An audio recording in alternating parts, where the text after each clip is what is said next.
Welcome back into the GSMC Sports Podcast, as we are now going to be looking at just some of the quarterback competitions that are taking place in training camp right now, a few weeks away from week one officially of the regular season. And I just want to look at some of the preseason performances from this past weekend and talk about what we saw there and how it could impact the ultimate decision here. So starting off with, as we just talked about on the prior to the break, with the Denver Broncos and Bo Nix, who the Broncos decided to draft with that 12th overall pick, meaning at that point too, with 5 quarterbacks already off of the board, Broncos were, you could say, a little bit desperate for a quarterback at that point. Now, Sean Payton has reportedly been very high on Bo Nix, which may also definitely be the case, but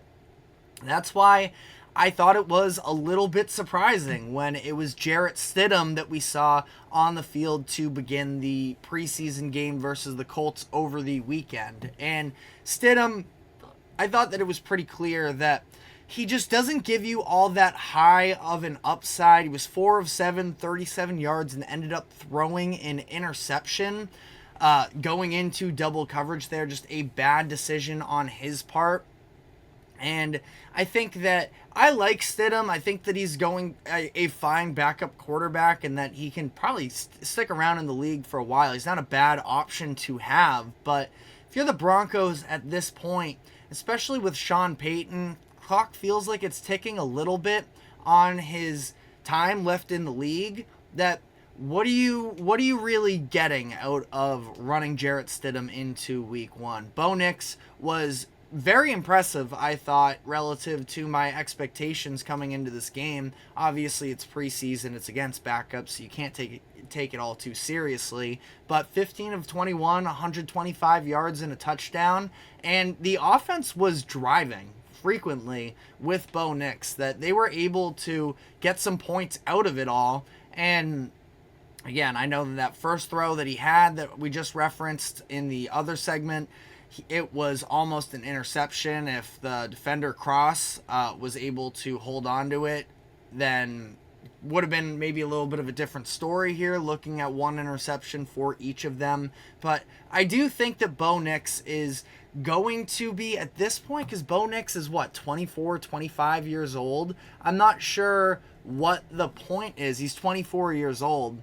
He's going to turn, 24 years old, turns 25 in February. So I just don't really understand what the point is of having him sit on the bench. It's not like I was extremely high on him coming out of school necessarily, but you look at what Stidham gives you on Sunday, and I just don't think that that's enough to justify, having him taking the reps over Bo Nix. So I would imagine that decision's going to be made somewhat shortly. We'll have to find out there, though. The other sort of hierarchy and order of events that I was surprised about was with the Las Vegas Raiders, where we saw Aiden O'Connell get the start over Gardner Minshew. O'Connell, to be fair, was in the Raiders, drafted by the Raiders last year, was in the building for the entire season. Gardner Minshew, the new face around campus, so Aiden O'Connell, almost from that perspective, I suppose, of seniority, ends up getting the nod there to start this game,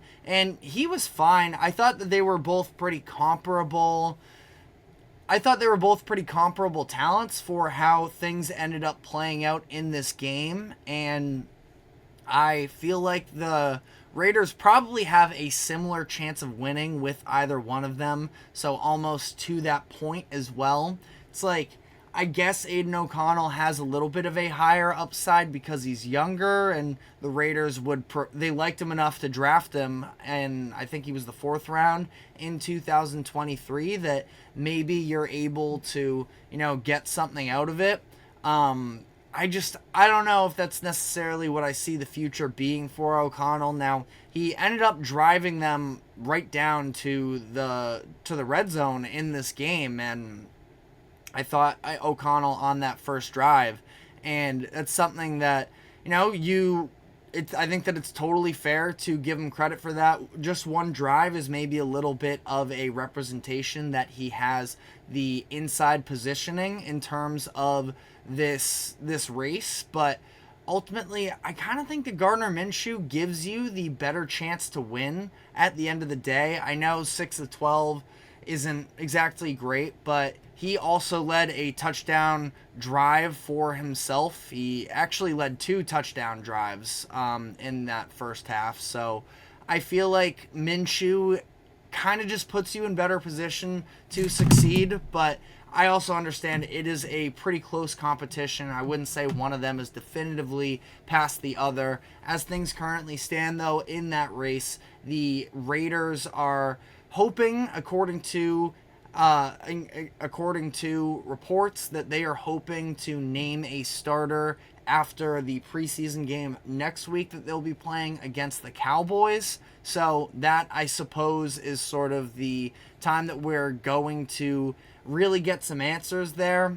Probably going to see O'Connell end up starting the game again and see if Gardner Minshew is able to make anything happen for himself. But the last race here that I want to talk about is between actually 2 players where only one of them saw the field this past weekend, and that is in Pittsburgh, trying to break down their current situation. We did see the Justin Fields debut in Pittsburgh on Friday night.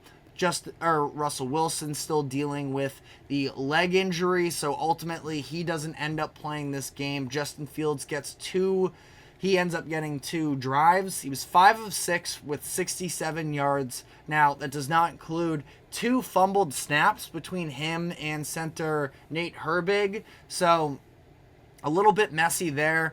It seemed fine once Zach Frazier came in. And Zach Frazier, by the way, I know we're talking quarterbacks here. Nobody really cares about offensive linemen like that, but I thought Zach Frazier, I loved the pick when they made it out of West Virginia, the center. I thought he looked great in this game as well. I definitely have some thoughts on the Pittsburgh offensive line that I won't necessarily bore you with all that much right now, but the race is between Justin Fields and Russell Wilson, and I don't think that there is necessarily anything that Fields can do to steal the job from Wilson in terms of throughout the preseason. Now, I'm not saying it's totally off the table. I do feel like the way that the Steelers dynamic sort of played out, bringing in Russell Wilson first to give him his redemption shot at this super cheap contract, that Russell Wilson was on board for that, and then the Justin Fields trade just sort of fell into their lap, that I do think that it's going to be Russell Wilson's job to lose. Justin Fields, the biggest thing is just sort of to put some film out there for everybody else in the media, in Steelers fandom, and at least, have people be aware of his presence on the roster. Wilson's probably going to be the starter in week 1, but, I think that a lot of pretty beatable competition in these first few weeks. If the offense doesn't look great, Justin Fields, especially if he's able to go and put out some good performances moving forward here. I wouldn't say he was bad versus Houston, but I also don't think that it was overly positive either. So it kind of makes the decision almost easier for the Steelers. Go out there and make sure they can't forget about you is sort of the territory that Justin Fields is currently in right now. And Tomlin hasn't definitively, at one point he did sort of make it sound like there is no quarterback battle. I think that he's walked back a little bit since then, but I do think that this isn't all too much of a competition for week 1, but is a conversation that is going to last into the regular season, especially if Justin Fields is able to perform.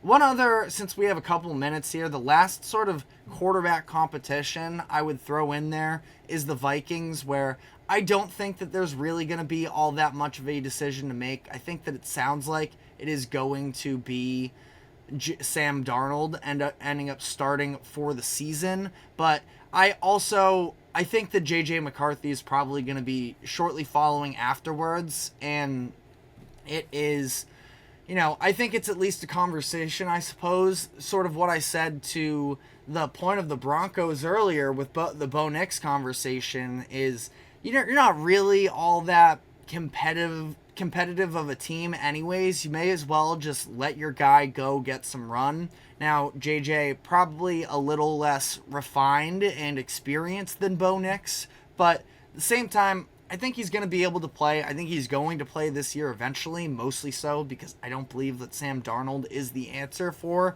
Minnesota. But I am curious to follow along with the reporting from that perspective and see if anything does end up moving along those lines. But let me know what your thoughts were on some of these quarterback battles and whether or not there is a current starter that you think is in danger of losing their job shortly. But we are going to be wrapping up the show now with a preview of the upcoming season for the Chicago Bears. So we will be diving into that next. But first, a quick break. Do not go anywhere. We will be right back.